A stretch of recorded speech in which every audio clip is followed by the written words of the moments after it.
yang mengikuti Ibnu Qayyim Al-Jauziyah. Kemudian kalau yang lebih salaf lagi mungkin ya mengikuti apa yang telah diyakini, telah diamalkan dan telah didakwahkan oleh Al-Imam Ahmad Ibnu Hanbal rahimahullah rahmatan wasi'ah. Jadi kalau ditanya sanad keilmuannya, ya sanad keilmuan dari kita tidak bisa mungkiri ya, kita tauhid itu atau ma'had-ma'had kita ini ya lebih condong kepada buku-buku yang ditulis oleh Syekh Muhammad Ibn Abdul Wahab. Ya Syekh Utsaimin sendiri ya condongnya ke situ, Syekh Albani sendiri ya condongnya ke situ, Syekh As-Sa'di pemilik tafsir itu, Taisir Al-Karim, fi tafsir Al-Quran Al-Karim ya, beliau juga lebih condong kepada apa yang diyakini, apa yang ditulis dan apa yang didakwahkan oleh beliau Syekh Muhammad Ibnu Abdul Wahab. Syekh Muhammad Ibnu Abdul Wahab sendiri ya beliau berkali-kali ya menukil dan menjadikan hujah ucapan Syekhul Islam Ibnu Taimiyah beserta murid-muridnya khususnya Ibnu Qayyim Al-Jauziyah. Kemudian kalau Ibnu Taimiyah sendiri dan Ibnu Qayyim Al-Jauziyah kalau kita mau runtut ke belakang lagi banyak menukil dan mengambil pendapatnya Al-Imam Ahmad Ibnu Hanbal rahimahullah rahmatan wasi'ah. Yang akidahnya tadi aswaja ya, mempelajari tauhid sesuai dengan pemahaman Ahlussunnah wal Jamaah versi Asariyah gitu ya. Versi Asariyah. Itu yang kita pegang dan itu yang semoga kita yakini tanpa tentunya terlalu ekstrim ke kanan ataupun ekstrim ke kiri gitu ya. Saya mungkin lebih mengajak diskusi dan sharing dengan antum di pertemuan pertama ini. Saya akan tekankan kembali tujuan kita sebenarnya mempelajari akidah ataupun mempelajari tauhid dengan kitab apapun dari ulama siapapun ya, tujuannya ya untuk mendekatkan dan mengenalkan diri kita kepada Allah Subhanahu wa taala. Itu tujuan yang paling penting. Bagaimana kita ya semakin dekat, semakin mengenal Allah Subhanahu wa taala ini. Jadi ma'rifatillahi azza wa jal. Dia mengatakan di antara para ulama ya, lima rifati arkanil iman. Jadi untuk mengetahui rukun-rukun iman ini secara benar dan secara baik.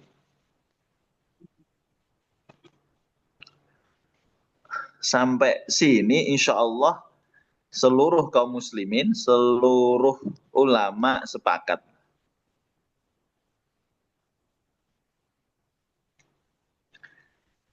Jadi jangan sampai kita belajar akidah ataupun tauhid ataupun usul i'tiqad menyebabkan kita kok kering atau semakin jauh dari Allah Subhanahu wa taala. Hablum minallahnya tidak semakin dekat, tidak semakin erat gitu ya.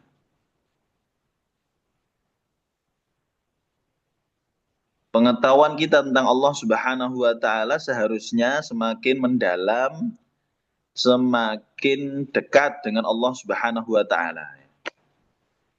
Ketawakalan kita semakin meningkat, khosyah kita juga semakin tinggi, khauf kita ya terangkat ketika belajar tauhid, ketika belajar materi-materi akidah gitu. Dan kita mempelajari materi-materi ini pertama kali ya untuk diri kita sendiri. Untuk menilai keimanan kita. Untuk mengoreksi ketauhidan kita kepada Allah Subhanahu wa taala. Semurni apa, sebersih apa kita mengesahkan Allah Subhanahu wa taala. Kita beribadah kepada Allah Subhanahu wa taala gitu.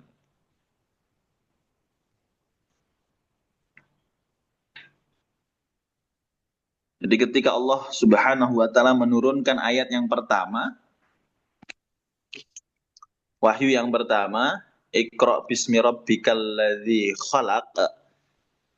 Bacalah dengan menyebut nama Rabb kamu yang menciptakan, yang maha mencipta.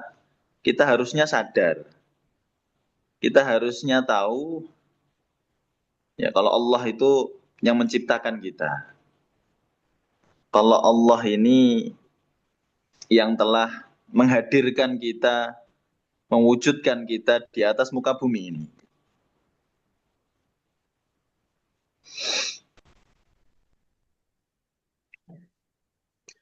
Kita sadar sebagai hambanya Allah Subhanahu wa taala. Kita harus paham kita hidup di atas muka bumi ini untuk menghamba, untuk mengesahkan Allah Subhanahu wa taala dan tidak menyekutukan Allah Subhanahu wa taala.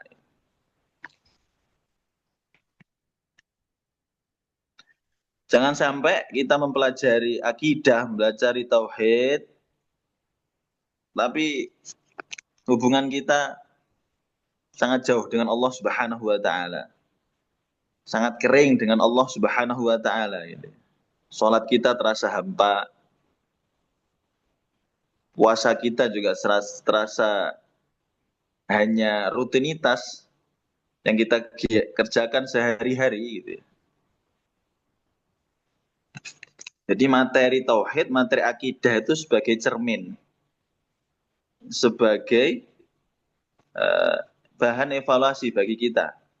Ubudiyah kita, keseriusan kita dalam beribadah kepada Allah Subhanahu wa taala itu sejauh mana. Karena para asatid dan para tolabah, banyak di antara kita ini belajar tauhid, belajar akidah itu ya tujuannya untuk ya ngaku-ngaku yang paling benar gitu. Ngaku-ngaku yang paling di atas as-sirat al-mustaqim. Kemudian dia dengan mudahnya menyalahkan orang lain. Membid'ahkan orang lain kah? Atau menghukumi orang lain telah terjatuh pada kesyirikan, telah terjatuh pada kekufuran, dan lain sebagainya. Kita banyak sekali berdebat dalam urusan-urusan yang sangat tidak produktif gitu. Kita merasa yang paling aswaja. Kita merasa yang paling berakidah. Kita merasa yang paling benar ya, di atas manhaj ini. Padahal semuanya ya berusaha untuk menghamba kepada Allah Subhanahu wa taala. Semuanya berusaha untuk mendekat kepada Allah Subhanahu wa taala. Coba lihat bagaimana Nabi kita Nabi Muhammad SAW, semangat beliau selama 13 tahun itu yang mengajak seluruh manusia untuk beriman, untuk bersyahadatain. Siapapun orangnya. Walaupun objek dakwah beliau ketika itu adalah orang-orang musyrik ya. Tapi konten beliau, dakwah beliau ini ya diberikan kepada seluruh manusia. Wahyu yang turun kepada Nabi Muhammad yang berkenaan dengan akidah, yang berkenaan tentang tauhid, ya ini berlaku untuk semua manusia. Di dalamnya juga diri Nabi Muhammad SAW.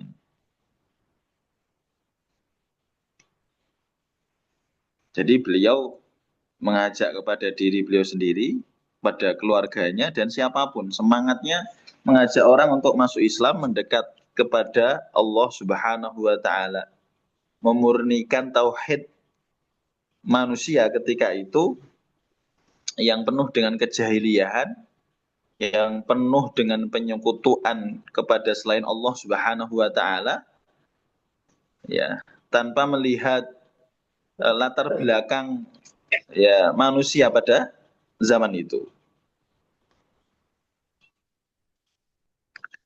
Beliau sangat gelisah sekali, beliau sangat sedih sekali kalau ada di antara umatnya yang tidak menerima dakwah beliau, yang tidak menerima ajakan beliau. Di banyak ayat Allah menegur Nabi Muhammad karena saking sedihnya, saking gelisahnya, ya memikirkan umat. Allah mengatakan, la'allaka nafsak. La'allaka bakhi'un nafsak itu la'allaka hali'un nafsak. Jadi beliau karena memikirkan umat, karena kegelisahannya kepada umat, beliau bisa jatuh sakit, beliau bisa meninggal.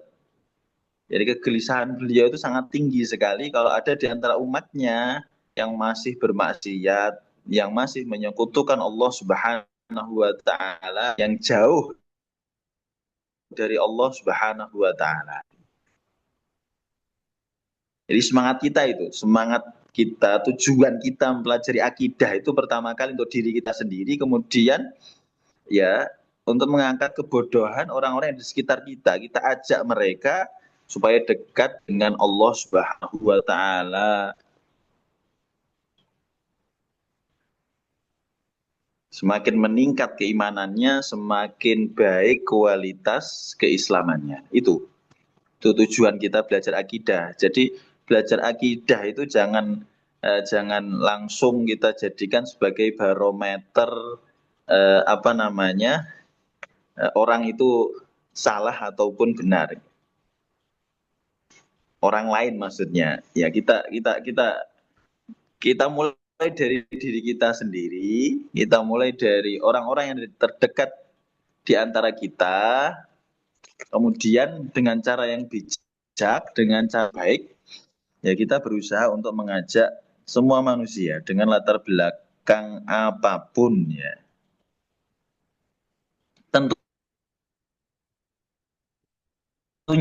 Tentunya kita dalam belajar akidah ya punya pijakan ya yang kita kaji, yang kita apa namanya pelajari itu yang lebih kepada ya akidah asariyah.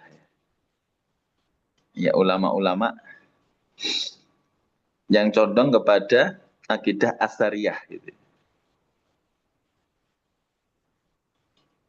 Adapun yang eh, mengatakan aswaja itu ya memegang akidah selain akidah asariyah, ya kita perlu kaji lagi, kita perlu lihat lagi. Kalau tujuan utamanya itu untuk mendekatkan manusia kepada Allah Subhanahu wa taala, hal-hal yang sifatnya furuk dari dalam akidah itu ternyata juga ada urusan-urusan cabang, urusan-urusan yang masih diperdebatkan lah di antara para ulama kita tetap harus saling toleransi, ya, saling menghormati, ya, saling berlapang dada. Tapi kalau itu urusan yang sudah disepakati oleh para ulama, tidak ada perbedaan di dalamnya, nah kita tidak ada masalah untuk saling menguatkan, saling melengkapi, bahkan saling tolong-menolong dalam urusan-urusan ini. Maka kalau dalam MUI, di MUI, Majelis Ulama Indonesia, kelompok itu dinyatakan sesat, kelompok itu dinyatakan menyimpang ya dari akidah yang benar, dari tauhid yang lurus, itu apabila menyelisihi rukun Islam dan rukun iman. Dasar-dasar dari rukun Islam dan dasar-dasar dari ruman. perkara-perkara yang disepakati dalam rukun-rukun Islam dan perkara-perkara yang disepakati dalam rukun-rukun iman. Nah, itu ada di mananya? Ada di poin dasar-dasarnya. Nanti kalau sudah didetailkan, kalau sudah dijelaskan lebih mendalam, ternyata ya dalam rukun iman, begitu juga rukun Islam pun ada urusan-urusan yang diperselisihkan ataupun diperdebatkan oleh para ulama. Nah, ini poin pertama yang ingin kami sampaikan kepada seluruh mahasantri gitu ya. Kita tetap punya prinsipnya ya kita mencoba untuk mengkaji ya kitab-kitab asariyah. Tujuannya tadi sekali lagi untuk memurnikan tauhid kita, meningkatkan keimanan kita, mendekatkan diri kita kepada Allah Subhanahu wa taala. Ini. Supaya kita nanti tidak terlalu kaget, tidak terlalu gampang sekali terombang-ambing dengan fitnah syubhat yang ada di tengah umat pada zaman sekarang. Apalagi hari ini kita bisa mengakses kan ilmu dengan mudah.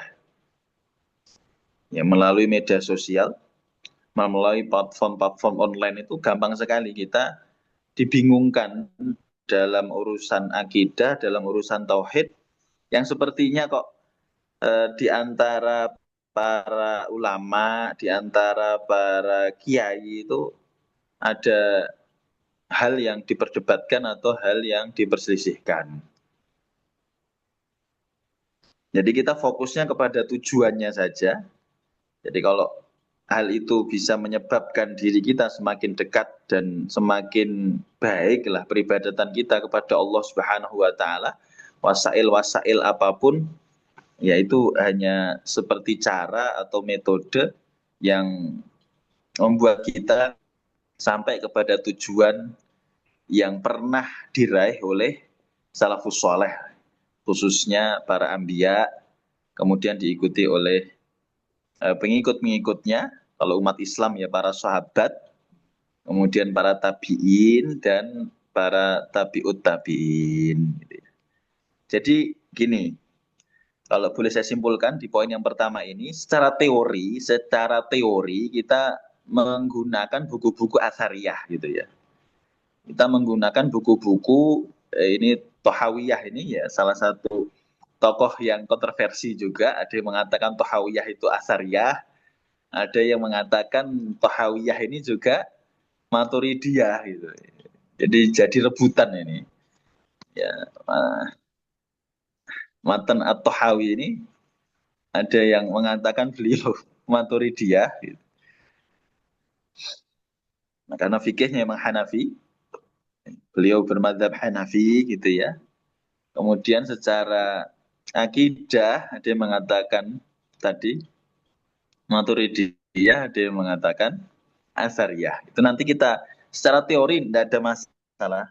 Kita menggunakan kitab apapun, karya ulama manapun, tapi kalau saya secara pribadi dan asatidah kita ini mengokohkan yang Asariyah, menguatkan yang Asariyah, melengkapi, menyempurnakan yang pernah kita pelajari dulu dari buku-buku Asariyah. Kemudian secara implementasi, ini penting juga, kita harus melihat praktek nyatanya di zaman salafus soleh. Ya, dengan cara membaca sejarah.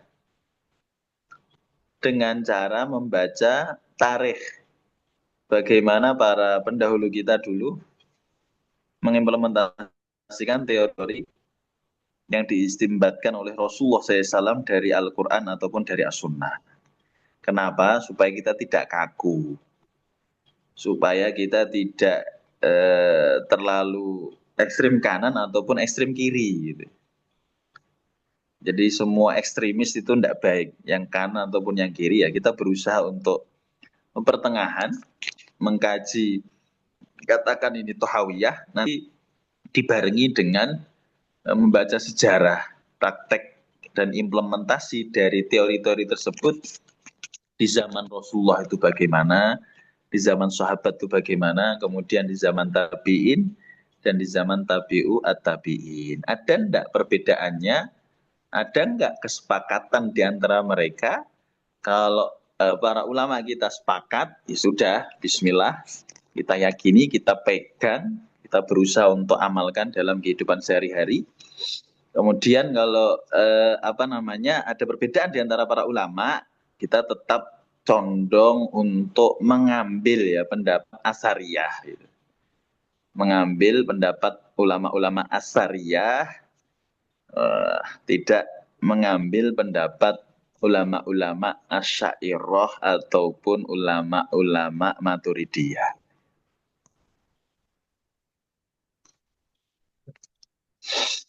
Ini poin yang pertama. Sebelum masuk ke dalam kitab.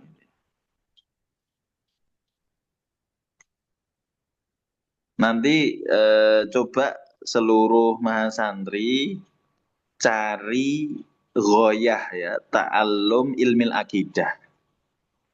Ahdaf dari mempelajari kitab-kitab akidah itu untuk apa? Nanti dicari.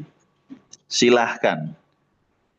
Ya, tujuan mempelajari akidah, mempelajari tauhid itu apa? Ya, minggu depan coba kita dengar secara bersama-sama.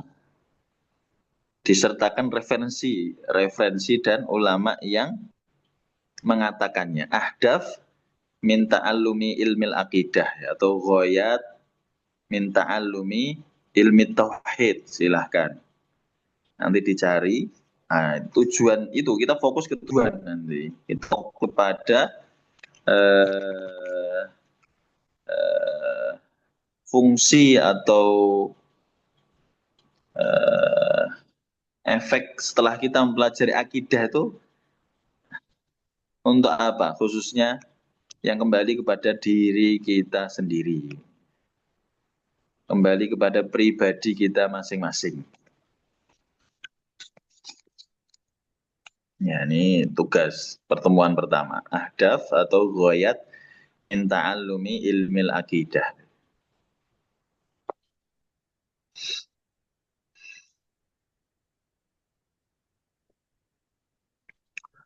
Baik, selanjutnya sebelum masuk juga ke matan, penting bagi kita untuk mengetahui sedikit dari biografi penulis kitab.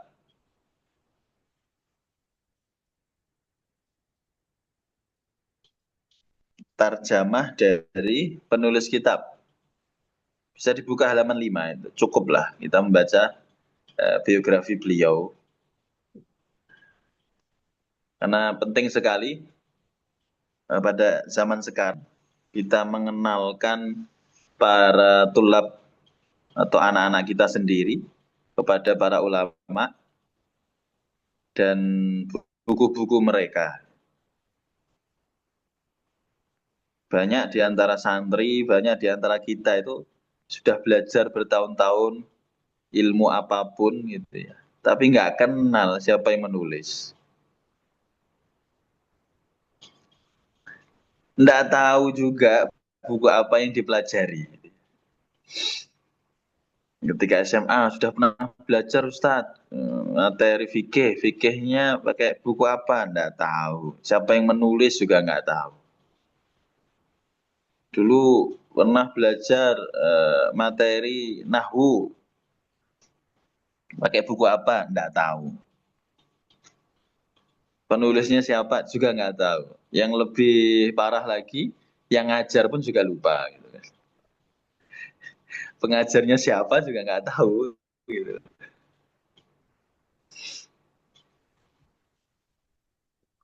Karena sanad keilmuan ini harus jelas.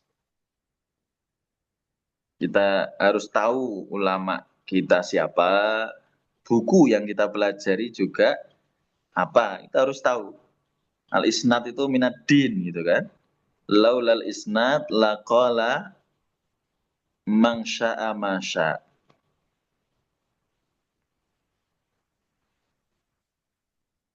Jadi isnad itu bagian dari agama. Ini tidak ada di agama-agama yang lain. Al-Quran dan As-Sunnah ini ada sanatnya. ada sertifikat resmi dari satu generasi generasi yang setelahnya. Ada yang mewariskan, ada yang diwarisi. Dari sahabat ke tabiin, dari tabiin ke tabiut tabiin sampai zaman sekarang. Dan itu juga berlaku untuk semua ilmu, khususnya ilmu-ilmu agama. Jadi akidah itu ada sanadnya, fikih itu ada sanadnya, ya tafsir itu juga ada sanadnya, hadis itu juga ada sanadnya, bahkan ilmu-ilmu alat itu juga ada sanadnya. Nahwu itu ada sanadnya, sorof itu juga ada sanadnya. Kita tidak bisa sebenarnya membuat ilmu baru di dalam ajaran Islam ini. Tidak, semuanya sudah ada, semuanya sudah selesai dibahas oleh pendahulu kita gitu. Sampai dalam urusan akidah, sampai dalam urusan yang sifatnya qot'i, itu sudah turun menurun. Maka Allah Subhanahu wa taala mengatakan dalam Al-Qur'an, fa in amanu bimitsli ma amantum bihi faqad ihtadaw. Kalau kalian beriman sebagaimana imannya orang-orang yang datang sebelum kalian, fa in amanu bimitsli ma amantum bihi faqad ihtadaw. Sebagaimana imannya para nabi, sebagaimana imannya para pendahulu kita, sungguhnya kalian telah mendapatkan hidayah. Sungguhnya kalian telah mendapatkan petunjuk dari Allah Subhanahu wa taala. Jadi ilmu akidah itu ilmu kopaste sebenarnya. Ilmu ya taklid juga, ada taklidnya, ittiba lah.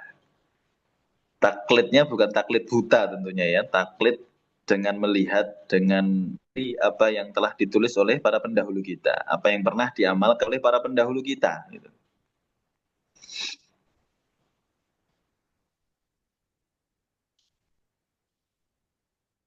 Bagaimana imannya para nabi, bagaimana imannya para rasul, bagaimana imannya para sahabat, imannya para tabiin, imannya para tabiut tabiin. Nah itu siapa yang merumuskan, siapa yang menuliskan, siapa yang membukukan? Ya ulama-ulama yang datang setelah mereka.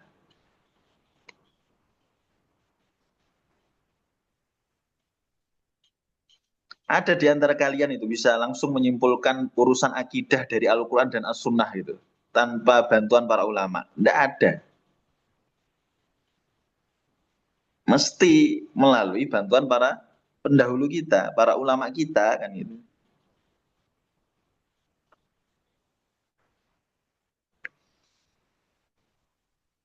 Maka tadi saya katakan penting untuk tahu buku akidah ini judulnya apa, oke.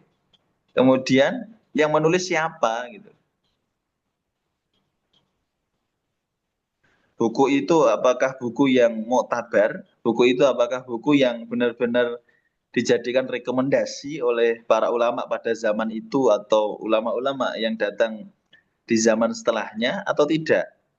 Kalau masih kontroversi lebih baik ya dijauhi.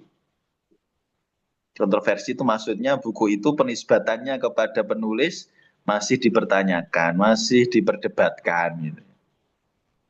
Ada yang mengatakan itu karangan beliau, ada yang mengatakan bukan karangan beliau. Ya, bukunya aja belum jelas, gimana kita bisa mengkaji dan mempelajarinya. Gitu. Jadi harus tahu dulu bukunya, kita harus tahu. Kemudian penulisnya juga penulis yang kredibel, penulis yang memang eh, bisa dipertanggungjawabkan lah keilmuannya.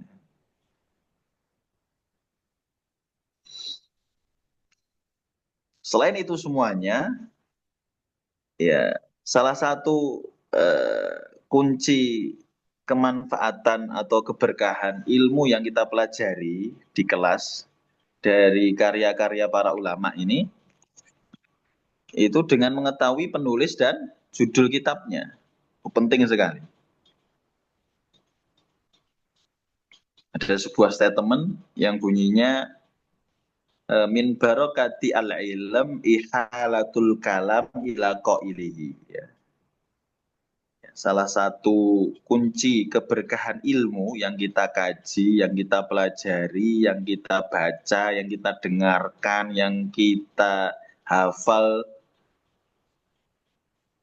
dan lain sebagainya, itu mengembalikan ilmu tersebut kepada pemiliknya. Ihalatul kalam ila qailihi. Min barokati al-ilm ihalatul kalam ila qailihi. Ini adab. Ini salah satu etika yang harus kita jaga. Maka kenapa ketika kita menyebut firman Allah Subhanahu wa taala kita harus sebutkan qala Allah Azza wa Jalla.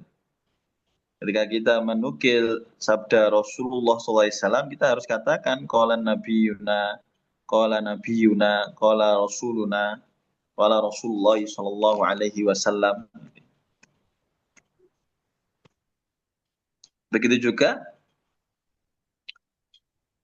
kalau kita menukil dari ulama-ulama kita. Kita harus segan, kita harus tahu nama bukunya apa, pengarangnya siapa. Ya minimal ya nama pendeknya Al-Imam At-Tahawi gitu ya. Terus judul bukunya Akidah Thahawiyah. Ini lah seperti umumnya orang ketika baca buku secara ringkas gitu ya.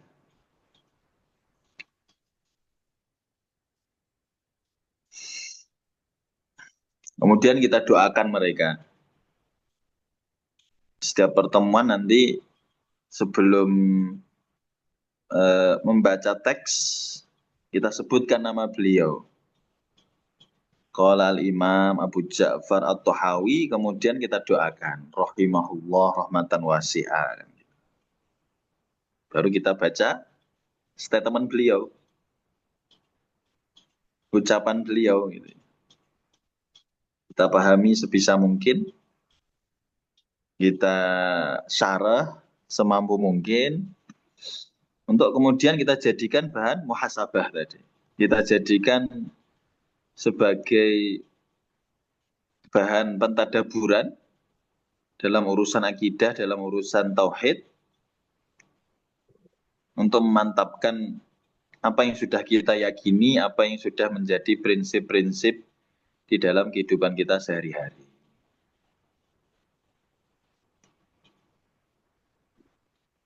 Jadi saya harap seluruh santri tahu kitab, kemudian buku apa yang sedang dipelajari. Gitu ya. Nah, nanti seluruh santri berusaha untuk membacanya dan menyebut nama beliau sekaligus mendoakannya. Semoga kita semua nanti mendapatkan keberkahan atas ilmu yang akan kita baca. Ini hal yang kayaknya sepele tapi penting sekali. Ini termasuk adab. Ya, ihalatul kalam ila qailihi min barokatil ilmi apa? Ihalah itu i'adah, mengembalikan. Al kalam itu ilmu, statement, ucapan gitu. Kepada qailihi, kepada yang mengatakan. Saya sering baca kitab-kitab akidah yang dikarang oleh ulama-ulama abad keempat, abad kelima. Di pembahasan terakhir itu, setelah Arkanul Iman, mereka selalu menyebutkan kepada kita pentingnya untuk menghormati salafus soleh dan mendoakan mereka. Khususnya para sahabat, para tabi'in, dan para tabi'ut tabi'in. Itu dimasukkan dalam urusan akidah. Jadi menghormati para pendahulu kita. memuliakan para pendahulu kita, kemudian mendoakan mereka, sering-sering doakan mereka. Nah, ini sebagaimana yang disebutkan oleh Allah Subhanahu wa taala di pertengahan surat Al-Hasyr itu. Setelah Allah menyebutkan ciri khas orang-orang muhajirin, selanjutnya sifatnya orang-orang Ansor, di ayat setelahnya Allah berfirman, "Walladzina ja'u min ba'dihim yaquluna rabbana ighfir lana wa li ikhwanina alladzina sabaquna bil iman wa la taj'al fi qulubina ghillan lil ladzina amanu rabbana innaka raufur rahim." Imam Malik rahimahullah mengatakan ini ciri khas umat Islam lah secara umum, khususnya para tabi'in gitu. Jadi para tabi'in itu sering sekali menyebut-nyebut, memuliakan, mengagungkan pendahulunya. Siapa? Para sahabat. Orang-orang muhajirin dan orang-orang ansor. Terus mendoakan mereka supaya Allah mengampuni dosa-dosa mereka, kesalahan-kesalahan mereka, kekhilafan-kekhilafan mereka. Yang tidak kalah penting, wala taj'al fi qulubina ghil lilladzina amanu. Ya. Ya Allah, jauhkanlah dan jangan jadikanlah di dalam hati kami al-ghil, ya. Perasaan dendam, perasaan benci, perasaan tidak suka walaupun sedikit pun gitu ya, terhadap orang-orang yang beriman, khususnya para pendahulu kita.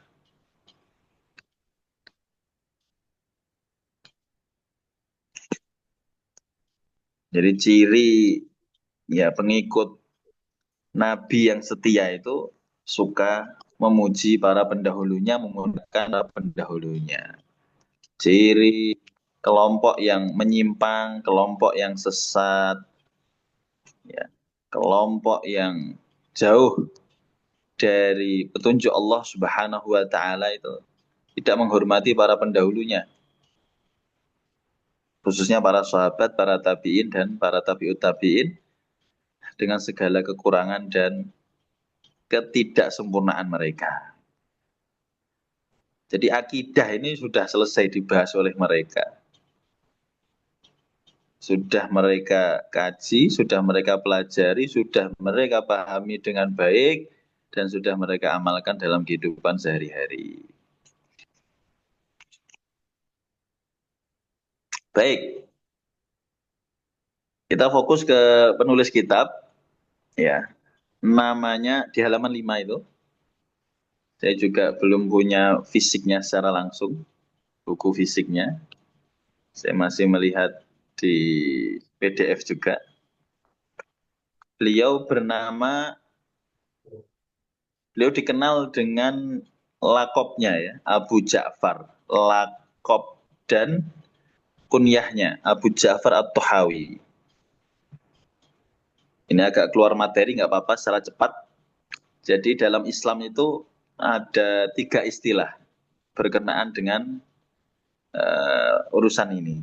Ada isim, isim itu nama asli yang diberikan bapak ataupun ibu saat lahir di hari yang ketujuh. Kemudian nanti ada istilahnya kunyah, ada isim, alismu, ada al-kunyatu. Ini yang kedua, biasanya menggunakan abu kalau laki-laki, dinisbatkan pada anaknya yang pertama, atau ya tidak punya anak pun, belum menikah pun nggak apa memiliki kunyah. Boleh memiliki kunyah sebelum menikah, sebelum memiliki anak, tidak ada masalah. Kemudian yang ketiga ada lakop. Nah, kita sering tertipu. Nah, namanya siapa gitu? Ibnu Taimiyah. Padahal namanya bukan Ibnu Taimiyah. Namanya siapa? Imam An-Nawawi. Padahal namanya bukan Imam Nawawi. Itu nama yang terkenal lah, nama yang sudah lumrah diketahui oleh para ulama, para tulabul ilm. Tapi namanya sungguhnya bukan itu. Ini sedikit ilmu loh tentang membaca biografi para ulama.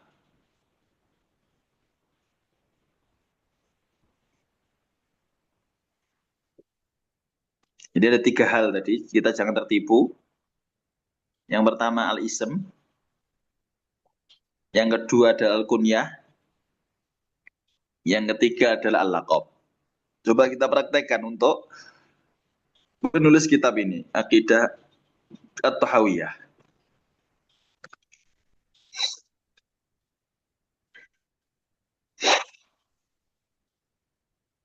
Di halaman 5, ada enggak di buku kalian? Saya agak kesulitan harus buka PDF juga. Tarjamah Al-Imam Abi Ja'far At-Tahawi rahimahullah. Abu Ja'far ini berarti kunyah beliau. At-Tahawi ini berarti laqab beliau. Nama beliau itu Ahmad. Halaman 5 bisa dilihat. Nama beliau Huwa Ahmad Ibnu Muhammad. Ini juga kekhasan salafus soleh secara umum. Itu namanya cuma satu kata. Beda dengan orang Indonesia ya. Orang Indonesia ini namanya berkata-kata. Lebih dari satu kata maksudnya. Seperti nama saya, dua kata. Ada yang tiga kata. Ada yang empat kata. Salafus soleh secara umum, para sahabat, para tabi'in, para tabi'ut tabi'in, namanya cuma satu kata. Kalau ada kata yang kedua, itu bisa dipastikan nama bapaknya. Ada kata yang ketiga, itu bisa dipastikan nama kakeknya. Ada kata yang keempat, itu bisa dipastikan nama buyutnya. Hmm. Tapi kalau orang Indonesia belum tentu. Kata yang kedua bisa jadi nama dia, kata yang ketiga bisa jadi juga nama dia juga. Diborong, semuanya jadi miliknya sendiri. Ya.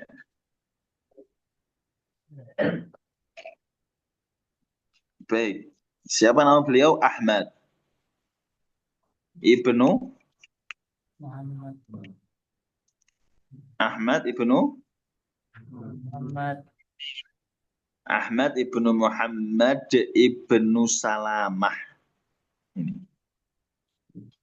Ya, Abu Ja'far At-Tahawi. Abu Ja'far ini apa? ya Kunyah. At-Tahawi, laqab laqab Al-Azdi, laqab Al-Hanafi, laqab Al-Misri, laqab Al-Imam, laqab Al-Muhaddis, laqab Al-Faqih, laqab. Laqab ini ya julukan.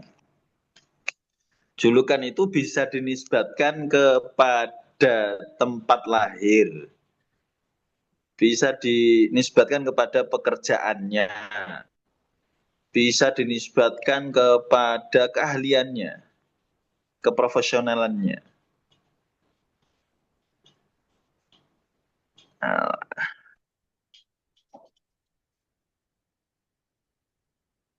ini lakopnya banyak sekali kan. Jadi kalau ada alif lam itu menjadi ciri khas lakop. Alif lam atau zu. Pakai zu, Zulkarnain gitu.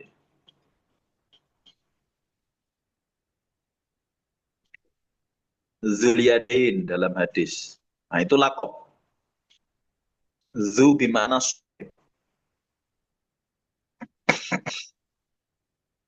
Nah di sini lakop beliau banyak sekali. Dari At-Tahawi. Selanjutnya apa lagi tadi?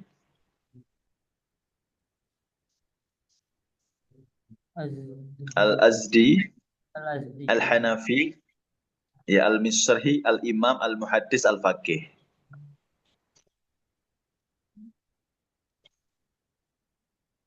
At-Tahawi di sini ada khilaf di antara ulama. Ada yang mengatakan nih, nama tempat, nama daerah, tempat kelahiran beliau.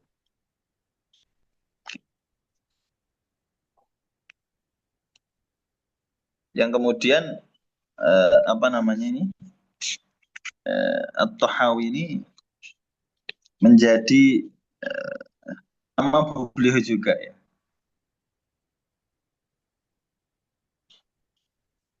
Bukunya dinisbat pada Aqidah At-Tahawi.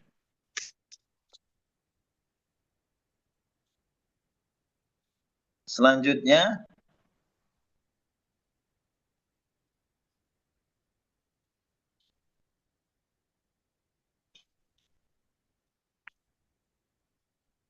ini sampai jam berapa, Ustaz?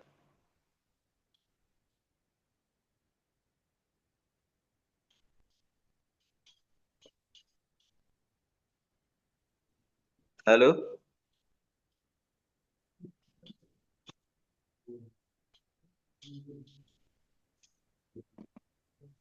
Sampai jam berapa, Ustaz? Sampai jam 2 lebih sedikit boleh, Ustaz. Baik. Jadi Tahawiyah ini jadi penisbat kepada tempat kelahiran beliau, tempat beliau ketika kecil. Toha, ya. Toha itu Korea fi di Mesrin. Ini pendapat yang pertama ya. Desa yang ada di dataran tinggi Mesir. Ada yang mengatakan ini Qabilah, nama Qabilah. Qabilah beliau Tohawiyah.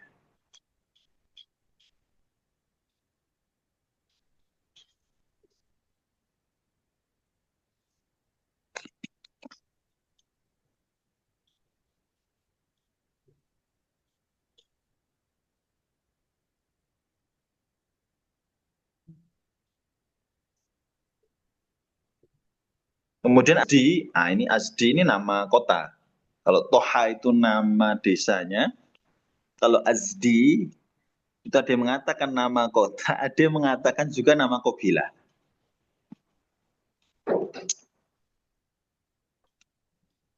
Ada khilaf di antara ulama.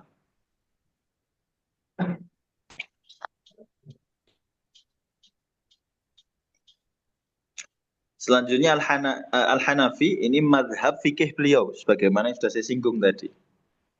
Beliau madhab fikihnya Hanafi.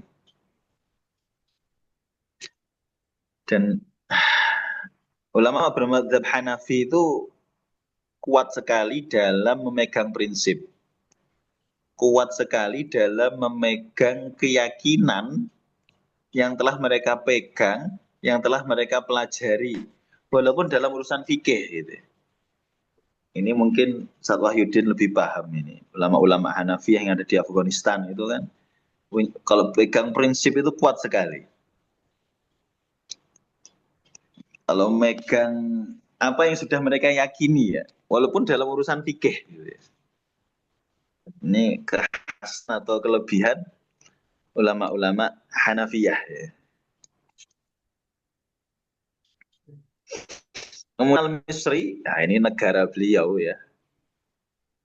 Negara beliau. Jadi beliau lahir di desa Toha, kota Azdi. Ya. Dia mengatakan seperti itu. Atau Toha ini nama Qabilah, Azdi ini nama Qabilah juga. Qabilah yang lebih besar ya.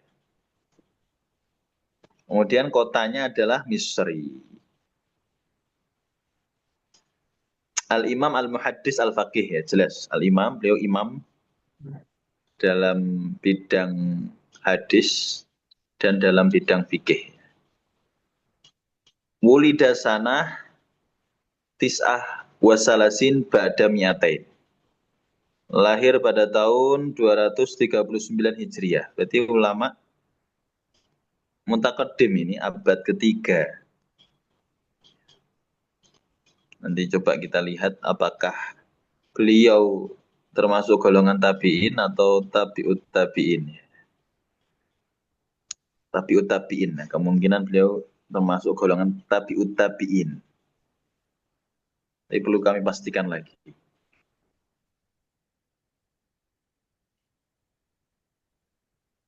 Akhadal ilm an salasumi'ah syekh takriban. Ya. Gurunya ada 300. Nah ini juga kelebihan para pendahulu kita. Tidak hanya berguru dari puluhan asatid saja. Ratusan. Ya, semakin banyak guru, semakin banyak muallim, kita akan semakin dewasa, akan semakin luaslah wawasannya.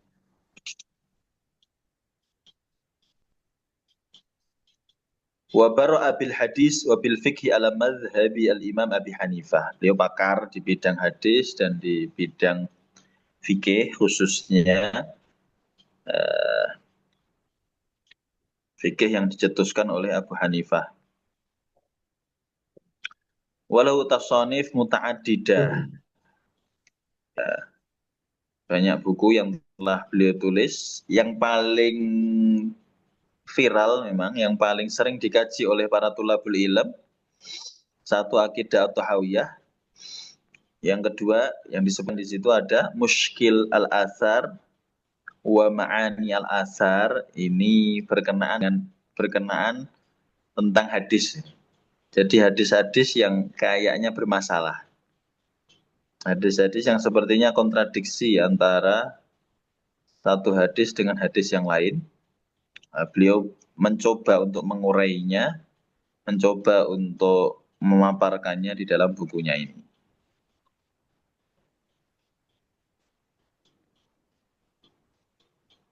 Tufiya rahimahullah sanah wahid wa ishrin ba'da salatsumi'ah. Beliau meninggal pada tahun 321 minal hijrah ya, di Mesir. Nah, ini biografi ringkas tentang beliau. Penting juga bagi saya dan antum semua nanti untuk mengetahui biodata beliau yang lebih mendetail. Semoga kita mendapatkan keberkahan ilmu beliau saat kita membaca biografi beliau dan membaca beliau nanti. Al-Akabir, Al-Barokah itu ma'al Akabir. Keberkahan itu ada di para pendahulu kita, di ilmu mereka, pengalaman-pengalaman mereka. Begitu mungkin sedikit talk dari kami. Minggu depan kita masuk matannya. Ya, halaman 8 dan 9 dan terusnya insyaallah ta'ala. Jazakumullah khair atas waktu dan kesempatannya. Kurang lebihnya mohon maaf. Waalaikumsalam. Saya kembalikan waktu dan tempat kepada Satizah atau Ustaz Yudin yang hadir pada siang hari ini. Dari kami cukupkan. Assalamualaikum warahmatullahi wabarakatuh. Waalaikumsalam warahmatullahi wabarakatuh. Dan kita bisa ketemu lagi Senin yang akan datang. Saya bisa keluar Insyaallah Ustaz. Jadi kok assalamualaikum warahmatullahi wabarakatuh. Assalamualaikum warahmatullahi wabarakatuh. Semua. Ya. Assalamualaikum warahmatullahi wabarakatuh. Assalamualaikum warahmatullahi wabarakatuh.